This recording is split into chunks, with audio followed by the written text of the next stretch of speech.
Christmas dinner smelled like turkey and betrayal. My son Michael stood up, holding his glass, his voice cutting through the silence. "We voted, Dad. You are no longer a member of our family. Get out of this house." The guests froze. Emily, his wife, was smiling slyly. I smiled back, handing him a folder. "Here is a parting gift for you, son." He opened it and screamed. Everyone was watching, not realizing that my revenge had just begun. They thought they had destroyed me, but they were wrong. Before we continue, please subscribe to the channel and let us know where you are listening in the comments. The dining room smelled of roasted potatoes and resentment. The old oak table, scratched from decades of family dinners, bore the weight of our latest battle. Dirty plates sat untouched, coffee gone cold in chipped mugs. Michael stood at the head, his face flushed, gesturing wildly like a conductor of chaos. Emily sat across from me, arms crossed, her manicured nails tapping a rhythm of disdain. I gripped my fork, its cold metal grounding me as their words sliced through the air. "Dad, we need the money," Michael snapped, his voice sharp enough to rattle the glassware. "This house is falling apart. You can't keep hoarding cash while we're stuck here." I raised an eyebrow, keeping my tone even. "Hoarding? I paid the mortgage on this place before you were born, Michael. What's this really about?" Emily leaned forward, her smile as thin as the ice outside. "It's about progress, Henry. We want to modernize. New floors, new furniture. You wouldn't understand." I understood plenty. The repairs were a flimsy excuse. Emily's phone, propped against her wine glass, displayed a glossy photo of a leather sectional that cost more than my old truck. Michael, pacing now, threw a folded paper onto the table, a contractor's estimate, bloated with unnecessary upgrades. I didn't need to look at it to know they'd already spent the budget in their heads. "You've got savings, Dad," Michael pressed, his voice rising. "What's the point of sitting on it? You're not getting any younger." The jab stung, but I kept my eyes on the table, tracing a familiar scratch from when Michael, at 10, carved his initials with a butter knife. Back when he still looked at me like I was his hero. "I've given you enough," I said quietly. "You live here rent-free. That's more than most get."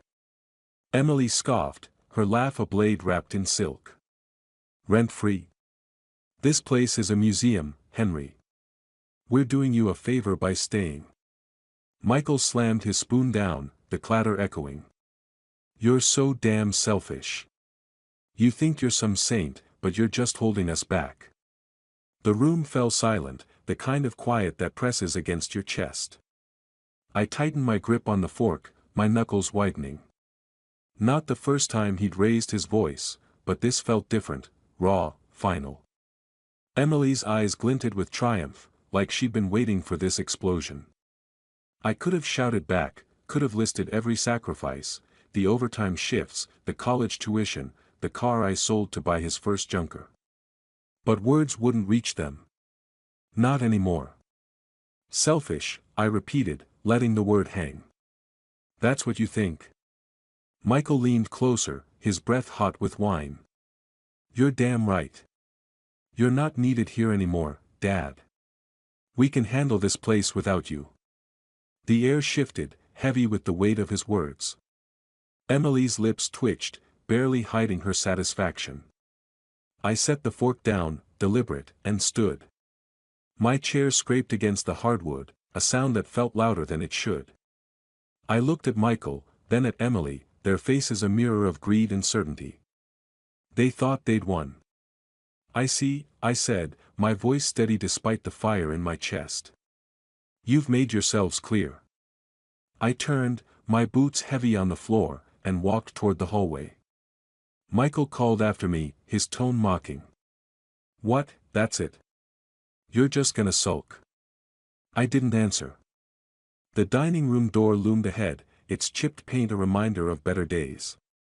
As I reached for the knob, a single thought burned through the haze of betrayal. I'd given him everything, my time, my dreams, my home. No more. The door clicked shut behind me, muffling their voices. I stood in the dark hallway, my pulse steadying. They thought they could break me. They were wrong. I'd show them what selfish really meant. My bedroom was a time capsule, every corner holding ghosts of a life I'd built and lost. The wooden bed creaked under me as I sat, the mattress sagging from years of restless nights. A single lamp cast a warm glow over the room, catching the dust on a framed photo of Elizabeth and Michael, taken when he was 6. His gap-toothed grin stared back, so different from the man who just screamed I wasn't needed. My fingers brushed the glass, trembling slightly. How had it come to this? The house was silent now, the kind of quiet that amplifies your thoughts. I opened the drawer of the bedside table, pulling out an old photo album, its leather cover worn smooth. Flipping through, I stopped at a picture of Michael at 16, holding a football, his eyes bright with dreams I'd helped fund. I'd sold my Chevy to pay for his college applications, telling Elizabeth it was just a car. She'd squeezed my hand, her smile saying she knew better. We'd both believed it was worth it. Another page, another memory, Michael's graduation. I'd worked double shifts to cover his tuition, my back aching from long hours on construction sites. He'd hugged me that day, his cap askew, promising to make me proud. I'd believed him. Now, the memory twisted like a knife. He'd never said thank you, not once. And after Elizabeth's cancer took her 3 years ago, he'd drifted further, leaving me to rattle around this house alone. Until Emily came along, her sharp ambition sinking claws into him. I turned the page and found a folded receipt, yellowed with age. Tuition payment, $12,000, dated 2005. I'd drained my savings for it, telling myself it was an investment in his future. My future, too, I'd thought, someone to carry on the family name, to share the life I'd built. Instead, he'd brought home Emily, her cold eyes sizing up the house like it was a prize to be claimed. She'd changed him, or maybe she'd just revealed who he'd always been. The album snapped shut. I set it aside, my gaze falling on Elizabeth's photo. Her soft curls, her warm eyes, they'd always steadied me. I tried, Liz, I whispered, my voice rough. I gave him everything. But trying wasn't enough, not when he stood in my dining room, spitting venom, egged on by a woman who saw me as an obstacle. The fork I'd gripped earlier flashed in my mind, its weight a reminder of the anger I'd buried. No more burying. I stood, crossing to the window. Outside, snow fell in slow, heavy flakes, blanketing the street in white. The neighborhood was asleep, its Christmas lights blinking through the haze. I pressed my hand to the cold glass, my reflection staring back, gray hair, tired eyes, but a jaw set with purpose. I'd spent decades being the father who provided, who forgave, who waited. And for what? To be told I wasn't needed. A memory surfaced, Michael, maybe 8, slamming his bedroom door after I'd grounded him. Even then, he'd had a temper, but he'd always come back, sheepish, with an apology. That boy was gone. The man he'd become didn't deserve my patience. Neither did Emily, with her calculated smiles and dreams of a life she hadn't earned. I picked up my phone from the nightstand, its screen glowing in the dim room. My thumb hovered over Tom's number. He'd know where to start, someone who'd seen the world's ugliness and still came out swinging. The snow kept falling, soft and relentless. I wasn't a victim, not anymore. I'd been their foundation for too long. It was time to build something new. The old oak smelled of whiskey and worn leather, its dim lights casting long shadows across the wooden paneling. I sat in a corner booth, the vinyl seat creaking as I leaned forward, my hands wrapped around a glass of bourbon. Across from me, Tom sipped his beer, his gray sweater as frayed as his patience. He'd been my friend since the days we argued over blueprints at the engineering firm, back when life made sense. Now, he was a retired lawyer with a knack for cutting through nonsense. I told him about the fight, Michael's shouting, Emily's smirks. The way they tried to gut me with words. Tom listened, his eyes narrowing, the lines on his face deepening with every detail. When I finished, he set his glass down, the clink loud in the quiet bar. "They're vultures, Henry," he said, his voice gravelly. "Think they can peck you apart because you're old. You gonna let them?" I swirled the bourbon, watching the amber liquid catch the light. "No. I'm done letting them." Tom grinned, a rare thing that meant trouble for someone. "Good. Hit them where it hurts. Money, pride, find their weak spot." I nodded, my mind already turning. Michael was impulsive, always chasing the next shiny thing, a new car, a bigger TV. Emily was worse, her ego tied to appearances, her Instagram feed a shrine to a life she couldn't afford. They thought they could bully me out of my own home. I'd show them what a lifetime of planning could do. "Legally," I added, meeting Tom's gaze. "No mistakes." He chuckled, leaning back. "Spoken like the guy who double-checked every contract I ever wrote. You've got this, Henry. They don't know who they're messing with." I pulled a small notebook from my coat pocket, flipping it open. My pen scratched across the page, the word "accounts" standing out in sharp ink. Michael's finances were a mess. I'd seen the late notices he tried to hide, the way Emily flinched when the credit card reader beeped too long. That was my starting point. "You're scarier than I thought," Tom said, raising his glass. "To justice." I clinked my glass against his, the bourbon untouched. "To consequences." The bar hummed around us, a low buzz of conversation and clinking bottles. A jukebox in the corner played some old country tune, the kind Elizabeth used to hum while cooking. I pushed the thought away. Nostalgia wouldn't help me now. Tom leaned forward, his voice dropping. "You sure about this? Once you start, there's no going back." I met his eyes, steady. "They made their choice. Now I make mine." He nodded, a glint of respect in his gaze. "Then don't flinch. They'll squirm when you tighten the screws." I tucked the notebook away, my fingers brushing the rough fabric of my coat. The plan was forming, pieces clicking into place like the blueprints I used to draw. I'd been an engineer once, building things that lasted. This time, I'd build their downfall, brick by careful brick. I stood, tossing a few bills on the table. The bourbon sat untouched, its surface still. "Thanks, Tom. I'll call you." He waved me off. "Don't call. Just do it." The door to the old oak groaned as I pushed it open, the cold biting at my face. Snow crunched under my boots, the streetlights casting a pale glow over the empty sidewalk. My breath clouded in the air, but my mind was clear. Michael thought he could erase me. Emily thought she could outsmart me. They'd built their lives on my foundation, and I knew exactly where the cracks were. I walked on, the snow falling heavier now, each flake a reminder of the storm I was about to unleash. The kitchen was dark, save for the faint glow of my phone's flashlight cutting through the shadows. The oak table, usually a place for family meals, was now a battlefield of scattered papers, bills, receipts, a crumpled bank notice. Michael had left them out, careless as always, assuming I wouldn't notice. I moved quietly, my old sweater catching on the chair's edge as I leaned over the mess. Each document was a window into their world, and I was about to pry it open. I lifted a credit card statement, the numbers glaring under the light. 12,000 in debt, spread across designer clothes and restaurant tabs. Emily's name was on half the charges, including a $2,000 handbag that could have paid the heating bill twice over. I shook my head, a bitter smile tugging at my lips. She'd mocked my outdated house while burning through money they didn't have.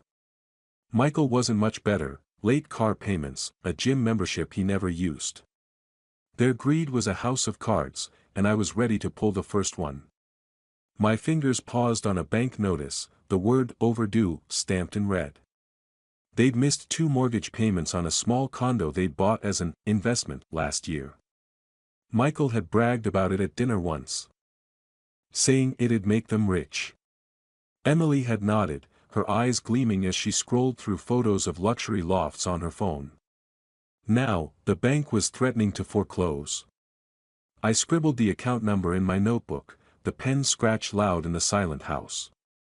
A memory flickered, Emily at dinner last week, her voice dripping with disdain as she called my dining room carpet tacky. She'd waved her fork like a scepter, saying we needed modern elegance. Michael had laughed, agreeing, while I'd stared at the family photos on the wall, wondering when my son had stopped seeing this house as home. That carpet had been Elizabeth's choice, picked after hours of debate at the store. They wanted to rip it out, erase her, erase me. I froze, hearing a creak from the hallway.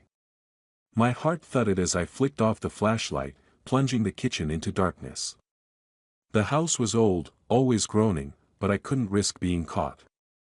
I pressed myself against the counter, listening. Nothing.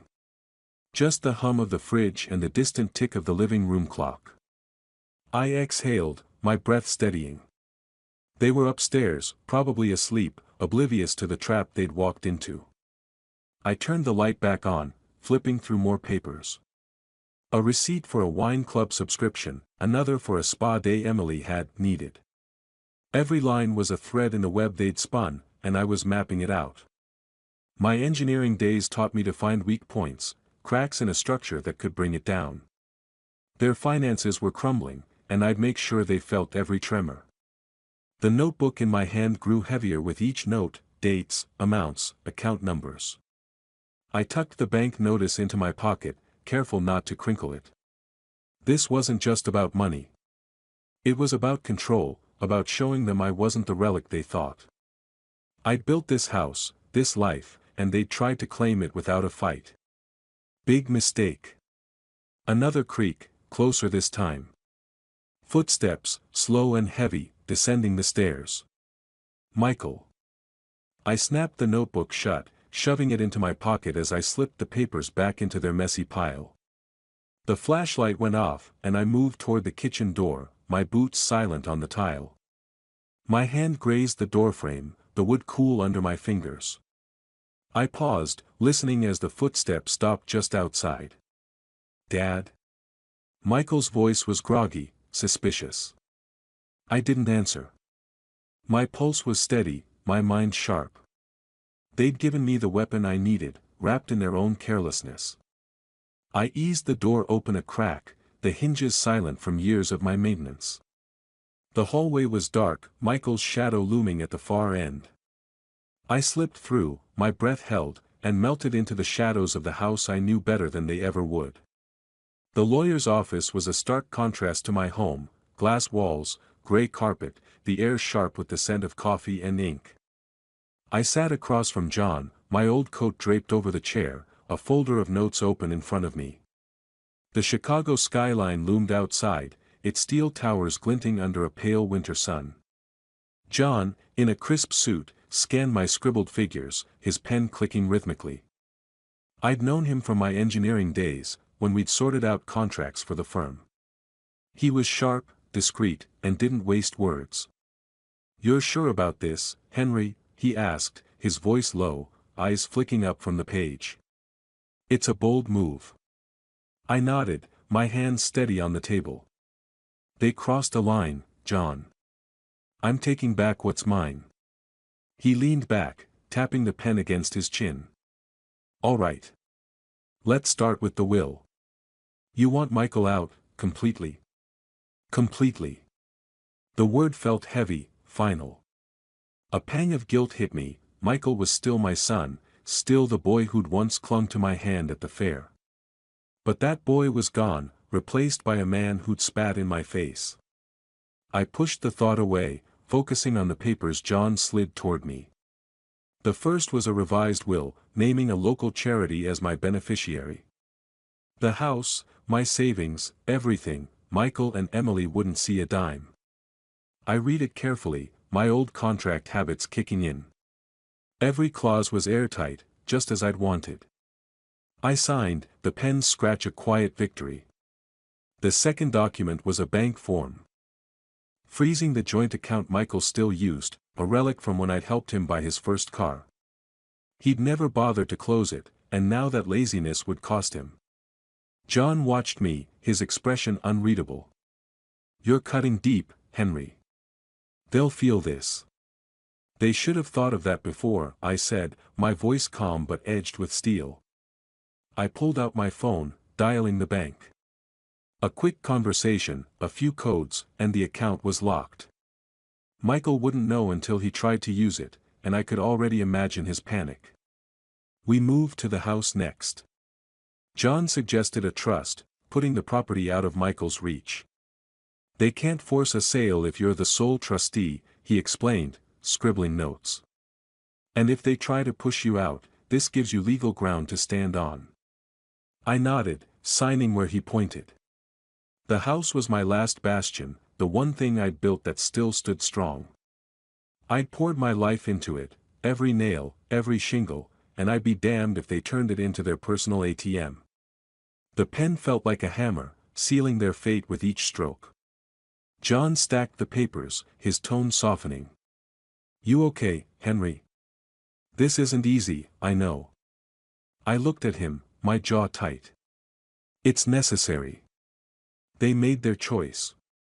He didn't push. We shook hands, and I tucked the folder under my arm, the weight of it grounding me. As I stepped toward the door, my phone buzzed in my pocket. I glanced at the screen, Michael's name, a missed call. My pulse quickened, but I didn't answer. He was already feeling the ground shift, even if he didn't know why. The office door closed softly behind me, the city's hum swallowing the sound. I stood on the sidewalk, the wind biting through my coat. Snowflakes dusted my shoulders, melting into the wool. The folder in my hand was a shield, a weapon, a map to justice. Michael's call meant he was rattled, and that was just the start. I slipped the phone back into my pocket, ignoring the second buzz. Let him squirm. I had work to do. The living room glowed with the flicker of the TV, some reality show droning in the background. Michael paced, his phone clutched like a lifeline, the screen's light casting shadows across his face. Emily lounged on the leather couch, legs crossed, her calm a stark contrast to his fury. I stood just outside, hidden in the kitchen's darkness, the door cracked open. My phone was in my hand, recording every word, every shout. They didn't know I was listening, didn't know the ground was crumbling beneath them. "You see this?" Michael thrust his phone toward Emily, his voice cracking. "The account's frozen. I tried to pay the car loan, and it bounced." "Bounced?" Emily raised an eyebrow, her tone cool. "Calm down, Michael. It's probably a glitch. Call the bank." I did. He flung a magazine onto the floor, its pages splaying across the rug. "They said it's locked by the primary holder." "That's Dad, Emily. He did this." I pressed closer to the door, my knuckles white around the phone. The bank had worked fast, just as I'd hoped. Michael's anger was raw, unfiltered, but it was Emily's reaction I watched for. She shifted, her manicured nails tapping the couch. "Your father. Why would he bother?" "Because he's spiteful." Michael snapped, pacing faster. "He's been sulking since we asked for the repair money." "You heard him, he thinks he owns us." Emily's lips curved, a slow, calculating smile. "Then maybe it's time he leaves. This house is too big for him anyway. We could sell it, move somewhere better. Somewhere modern." My chest tightened, but I kept still, the phone steady. "Sell my house. The one I'd built with Elizabeth, where we'd raised Michael, where her laughter still echoed in the walls." They weren't just greedy, they were ruthless. I forced my breathing to slow, my engineer's mind clicking through their words, filing them away. Every syllable was evidence, fuel for the fire I was stoking. Michael stopped pacing, his shoulders slumping. "You think we can?" Just, kick him out. Emily leaned forward, her voice low, conspiratorial. He's old, Michael. Vulnerable. We'll say it's for his own good, find him a nice little apartment, somewhere cheap. The house stays with us. It's only fair. Fair. The word burned, but I didn't move. My thumb hovered over the phone, the recording ticking on. They were plotting right in front of me, oblivious to the noose tightening around them. I'd known they were selfish, but this was a new low. My home, my life, reduced to a stepping stone for their ambitions. Michael hesitated, running a hand through his hair. He won't go quietly. You know how stubborn he is. Then we make him, Emily said, her voice sharp now. We'll talk to a lawyer, figure out our options. He can't stay here forever, dragging us down with him. The TV flickered, a laugh track jarring against the tension. I eased back, my boots silent on the tile. The door's shadow hid me as Emily stood, crossing to the window to check the lock. She was thorough, I'd give her that. But not thorough enough. My phone vibrated faintly as the recording saved, their voices trapped in its memory. I slipped into the kitchen, my heart pounding but my mind clear. They thought they could outmaneuver me, erase me from my own life. But they just handed me everything I needed. Their plan was reckless, sloppy, built on arrogance. I'd use it, turn it against them, let their own words dig the grave they thought was mine. The kitchen door clicked shut behind me, the sound swallowed by the house's silence. I stood in the dark, the phone warm in my hand. They were plotting a war they couldn't win. And I was ready to strike back. The new lock on my front door gleamed under the porch light, its brass surface mocking me. My key, worn from years of use, didn't fit. I stood on the stoop, my breath clouding in the frigid air, snowflakes catching in the folds of my old coat. The house, my house, felt like a stranger's now. Michael and Emily had moved fast, faster than I'd expected. I turned the key again, the metal scraping uselessly, and a cold knot tightened in my chest. They weren't just fighting back. They were trying to erase me. I stepped back, scanning the windows. The living room was dark, curtains drawn, but I knew they were inside, probably gloating. Earlier that day, I'd overheard snippets of their plan from a cousin's voicemail. Michael and Emily had hired a lawyer, claiming I was unstable, unfit to manage my own affairs.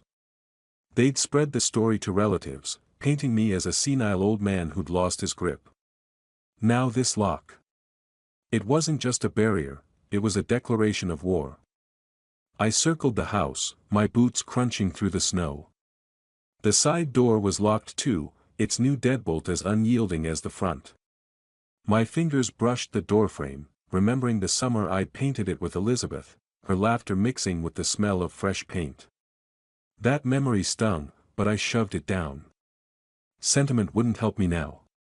I needed a way in, or at least a way to turn this against them. Inside, I imagined Michael pacing, his voice sharp as he barked at their lawyer. I'd seen him like this before, red-faced, gesturing wildly, always needing to be the loudest in the room. Emily would be calmer, her words precise, twisting the narrative to make their betrayal sound noble. I could almost hear her, it's for his own good. He can't live alone anymore. The thought made my jaw clench. They didn't know me at all. I pulled out my phone, the screen's glow harsh against the night. Tom's number was at the top of my recent calls. I dialed, keeping my voice low as I leaned against the garage. They changed the locks, I said when he picked up. And they're telling everyone I'm crazy. Tom's laugh was rough, unamused. Bold move for a couple of amateurs. You got a plan? Working on it, I said, my eyes on the house. They're digging their own grave. I just need to push. Don't let them rattle you, he warned. They're scared. That's why they're pulling this stunt. Scared or not, they'd crossed a line. I hung up, slipping the phone into my pocket. The snow fell heavier now, blanketing the yard in silence. I walked to the back door, testing the knob out of habit. Locked, of course. But as I turned away, my phone buzzed, a text from my sister-in-law, Linda. "Henry, what's going on? Michael says you're not well. Call me." I stared at the message, my thumb hovering over the screen. They'd gotten to Linda, too, spinning their lies to anyone who'd listen. The sting of betrayal deepened, but it wasn't despair, it was fuel. They thought they could isolate me, turn my own family against me. They'd underestimated how far I'd go to protect what was mine.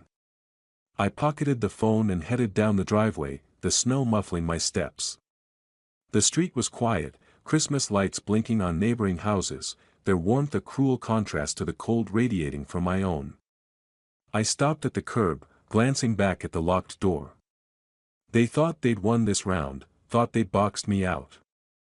But I'd built that house, every beam and nail, and I knew its secrets better than they ever would. Let them gloat. I'd find my way back in. The cafe smelled of burnt coffee and cinnamon, its wooden tables cluttered with holiday shoppers' bags. I sat near the window, my hands wrapped around a chipped mug, the steam rising in lazy curls. Across from me, Sarah fidgeted with her spoon, her bright red scarf a splash of color against the gray day. She'd been Elizabeth's friend for decades, one of the few who still checked on me after the funeral. Now, her eyes were wide with worry, her voice barely above a whisper as she leaned closer. "Henry, I heard something you need to know," she said, glancing around like someone might overhear. "Michael and Emily are planning a big Christmas dinner. They've invited the whole family, Linda, your cousins, everyone. They're going to make an announcement." I sipped my coffee, keeping my face neutral. "What kind of announcement?" Sarah hesitated, her spoon clinking against her cup. "They're saying you're unfit. That you've lost control of the house, your finances. They want to declare you incompetent, maybe even push for guardianship. They're using the dinner to get everyone on their side." The words hit like a punch, but I didn't flinch. I set the mug down, its base scraping the table, and leaned back. So that was their game, a public humiliation, dressed up as concern, to strip me of everything. I could picture it, Michael raising a glass, his voice dripping with fake sincerity, Emily nodding along, her smile sharp as a blade. The family would be shocked, maybe even convinced, especially after the rumors they'd already spread. "How'd you hear this?" I asked, my tone calm despite the fire in my chest. "Linda mentioned it," Sarah said, her voice dropping lower. "She's worried, but Michael's got her half convinced you're not yourself. Emily's been calling everyone, saying you're a danger to yourself. It's awful, Henry." I nodded, pulling out my phone and opening the Notes app. My thumbs moved quickly, jotting down the details: Christmas dinner, family, announcement, guardianship. Each word was a piece of their plan, and I was already turning it over in my mind, looking for cracks. They thought they could ambush me, use the holidays' warmth to mask their betrayal. But they'd just given me an opening, a stage to flip their script. Sarah watched me, her brow furrowed. "You're not surprised, are you?" "I'm not," I said, slipping the phone back into my pocket. "They've been building to this. I just didn't expect them to play so dirty." She reached across the table, her hand hovering near mine. "What are you going to do? You can't let them get away with this." I met her gaze, my jaw tight. "I won't. They're counting on me to crumble. They'll get a surprise instead." Sarah's eyes softened, but she didn't press. She knew me well enough to trust I'd handle it. I stood, tossing a few bills on the table, and grabbed my coat. The cafe door jingled as I stepped outside, the cold biting at my face. Snow dusted the sidewalk, clinging to my boots as I walked. My phone buzzed again, another message from Linda, probably more questions I wouldn't answer. I ignored it, my mind racing. The Christmas dinner was their trap, but it could be mine too. They wanted a spectacle, a moment to cement their victory. I'd give them one, just not the kind they expected. The streetlights flickered on, casting long shadows across the snow. I checked my notes again, the words glowing on the screen. They'd opened a door to their own downfall, and I was ready to step through. The lawyer's office was a fortress of glass and steel, its air thick with the hum of efficiency. I sat across from John, my folder open on the polished table, papers spread like a battle map. John adjusted his glasses, scanning the documents I prepared: eviction notices for Michael and Emily, a court order to freeze their shared accounts, and a list of their debts, meticulously cross-referenced. My engineer's precision had served me well, every detail accounted for, every loophole sealed.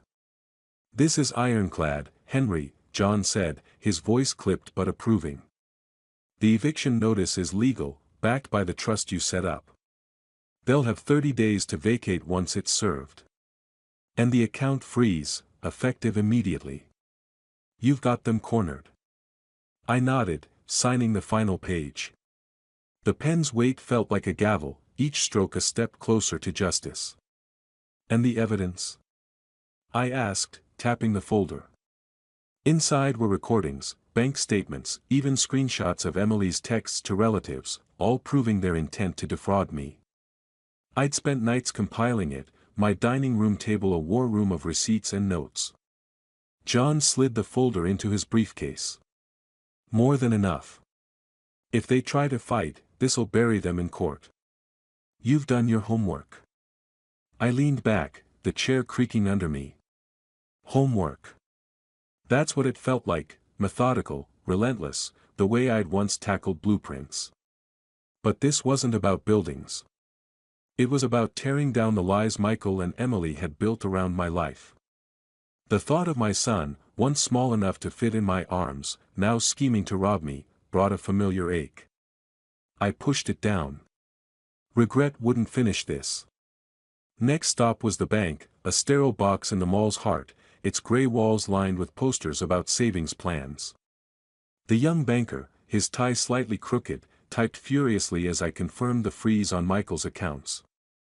"All set, Mr. Wilson," he said, his voice nervous, like he sensed the weight of what I was doing. I thanked him, tucking the confirmation slip into my folder. The numbers were locked now, no more designer bags for Emily, no more reckless loans for Michael. Back in John's office, we finalized the last piece, a letter to serve at the Christmas dinner, outlining their eviction and the consequences of their actions. I slipped it into a plain envelope, its edges crisp, and placed it in my briefcase. The folder inside held everything: their debts, their lies, their recorded plot to oust me. It was my ace, ready to be played when the moment came. John stood, offering his hand. "You're ready, Henry. They won't see this coming." I shook his hand, my grip firm. They never did. Outside, the bank's glass doors swung shut behind me, the sound swallowed by the mall's holiday buzz. Shoppers hurried past, arms full of gift bags, while Christmas lights twinkled above. I stopped, my briefcase heavy in my hand, and looked at the decorations. They reminded me of Elizabeth, how she'd hang lights on our porch every December. The memory softened me for a moment, but only a moment. Michael had chosen his path, and I'd chosen mine. Snow fell as I stepped into the parking lot, dusting my coat. My breath clouded in the air, but my mind was clear. Tomorrow was Christmas Eve, the dinner, their grand stage. They thought they'd humiliate me, rally the family to their side. But I had the folder, the letter, the truth. The lights blinked on, their glow reflecting off the snow. I tightened my grip on the briefcase. Let them set the table. I'd bring the reckoning. The dining room glowed with candlelight, the scent of roasted turkey and pine mingling in the air. The old oak table was draped in a white cloth, set with Elizabeth's china, each plate a silent nod to better days. Relatives and friends filled the chairs: Linda, my cousins, a few neighbors, their faces a mix of anticipation and unease. Michael stood at the head, a wine glass in hand, his smile as polished as the new watch on his wrist. Emily sat beside him, her posture perfect, her eyes glinting with quiet triumph. I sat opposite, my hands folded, a plain folder tucked beneath my chair. They thought this was their moment. They were wrong. Michael cleared his throat, the room falling silent except for the faint clink of forks. "Thank you all for coming," he began, his voice loud, practiced. "This Christmas is special. It's about family, about moving forward. But there's something we need to address." I watched him, my face calm, though my pulse thrummed. The folder under my chair felt heavy, its contents a blade I'd honed for weeks. Michael's gaze flicked to me, a flash of disdain crossing his features. He raised his glass higher, his tone hardening. "Dad, we've talked about this. You're not well. This house, this life, it's too much for you. We've voted, as a family. You're no longer part of it. It's time for you to leave." A gasp rippled through the room. Linda's hand flew to her mouth, and my cousin Tom leaned forward, frowning. Emily's smile widened, thin and sharp, as she nodded in agreement. The guests shifted, whispers breaking the silence, their eyes darting between Michael and me. They'd heard the rumors, Michael's lies about my instability, and now they waited for my collapse. I stood, slow and deliberate, my chair scraping the hardwood. Every eye was on me, the air thick with expectation. "Is that so, Michael?" I said, my voice steady, almost soft. "You've decided I'm done?" He smirked, emboldened. "It's for your own good, Dad. You'll thank us later." I reached under the chair, pulling out the folder. Its plain cover drew curious glances, but Michael's confidence didn't waver. Emily leaned closer to him, whispering something, her fingers brushing his arm. I stepped forward, holding the folder out to him. "A parting gift, then," I said, my tone light but edged with steel. "Open it." Michael hesitated, his smirk faltering. He took the folder, his fingers brushing the paper as if it might burn. The room was silent now, the candles flickering, casting shadows across his face. He flipped it open, his eyes scanning the first page, an eviction notice, bold and unyielding, addressed to him and Emily. His breath caught, his hand trembling as he turned to the next document, a court order freezing their accounts, followed by a detailed list of their debts, their lies, their recorded plot to defraud me. "What is this?" he shouted, his voice cracking. The folder slipped, papers scattering across the table, landing near the turkey platter. "You can't do this." "I already have," I said, my gaze locked on his. "You thought you could take my home, my life, and call it yours. Read the rest. It's all there, your debts, your plans, your words." Emily snatched a paper, her face paling as she read. "This is a lie," she snapped, but her voice shook, her composure crumbling. The guests leaned closer, reading over her shoulder, their whispers turning to murmurs of shock. Linda stood, grabbing a page, her eyes wide as she saw the truth, screenshots of Emily's texts, the recording transcript, the bank notices. "Michael, is this true?" Linda asked, her voice sharp. "You tried to sell his house." He stammered, his glass clattering to the table, wine spilling across the cloth.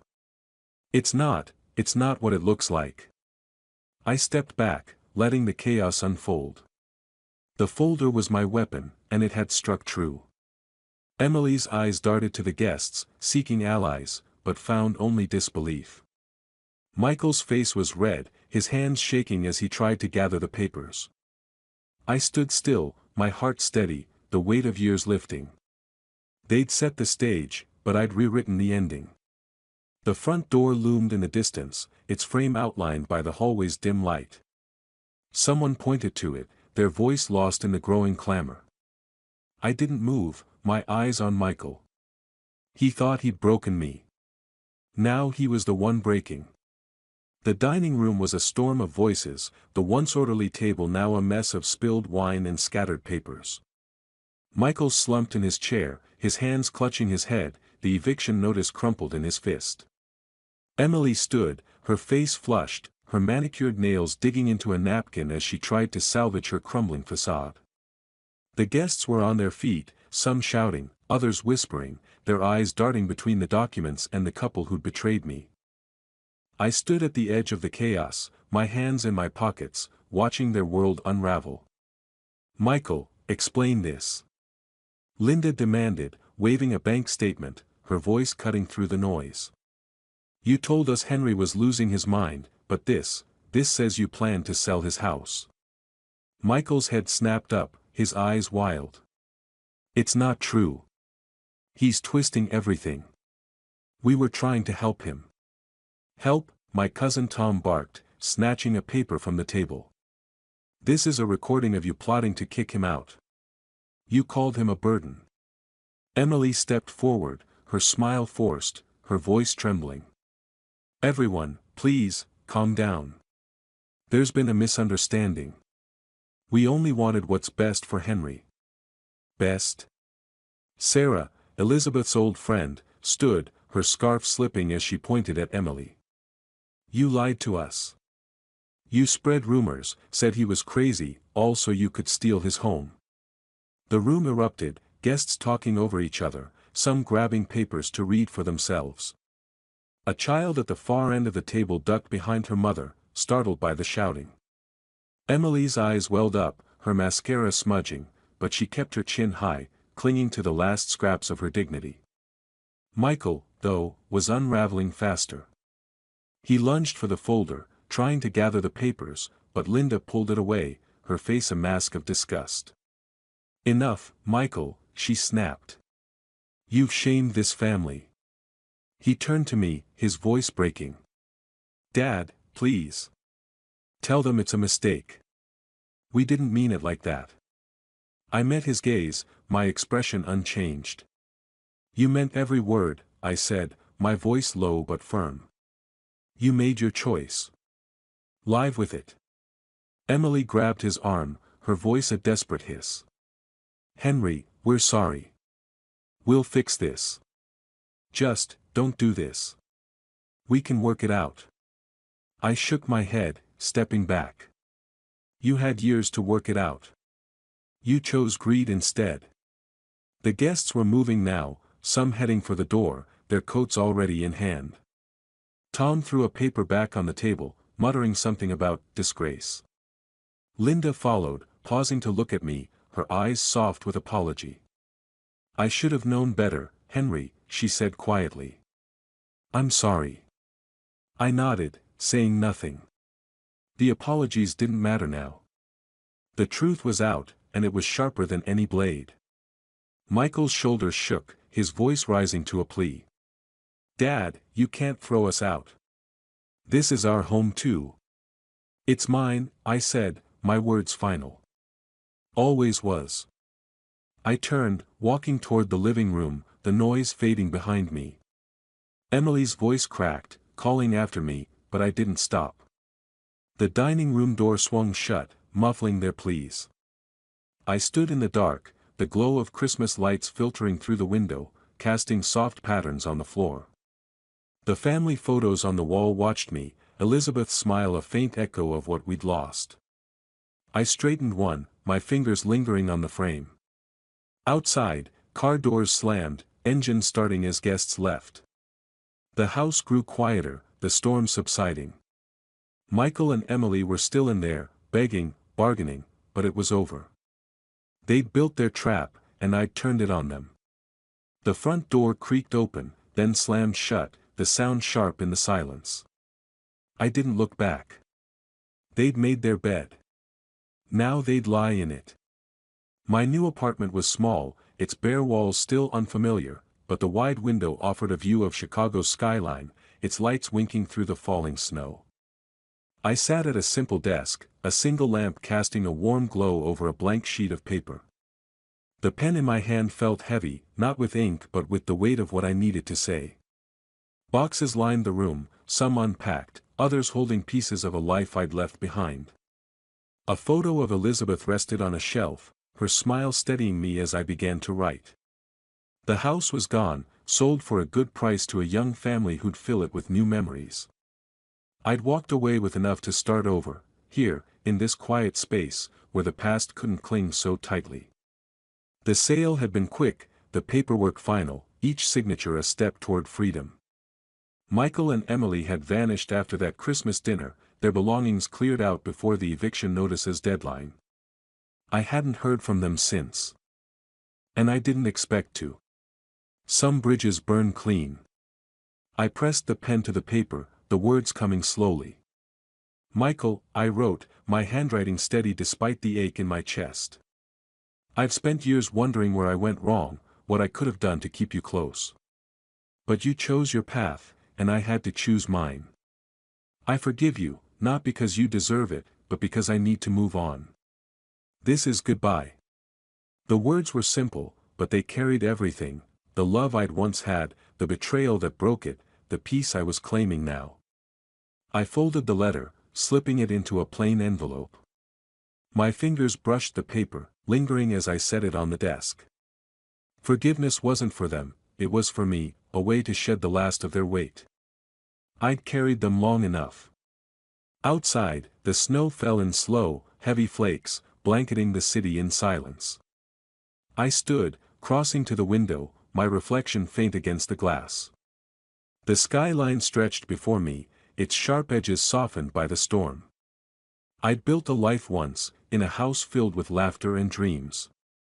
That life was gone, but I wasn't. I was still here, still standing, with years left to shape something new. A box by the door held a few keepsakes, Elizabeth's favorite scarf, a drawing Michael had made at 6, a contract from my engineering days. I'd unpack them later, when the time felt right. For now, I let the quiet settle, the apartment's stillness a contrast to the chaos of those final weeks. The Christmas dinner played in my mind, Michael's shout, Emily's tears, the guests' shock, but it was distant now, like a story I'd heard rather than lived. I picked up the envelope, tucking it into my coat pocket. The post office was a short walk, and I'd mail it tonight, let it carry my words into the void. Michael might read it, might not. It didn't matter. I'd said what I needed to say. The desk lamp flickered, its light catching the snow outside, each flake a tiny spark in the dark. I grabbed my coat, the envelope crinkling as I pulled it on. The apartment door clicked shut behind me, the sound soft but final. The hallway was empty, the building quiet, but the city waited beyond, alive with possibility.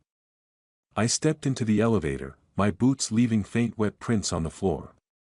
The snow would keep falling, covering the old paths, making way for new ones. I was ready to walk them. If you liked this story, please like this video, subscribe to the channel, and share your impressions of this story in the comments. To listen to the next story, click on the box on the left. Thank you for watching.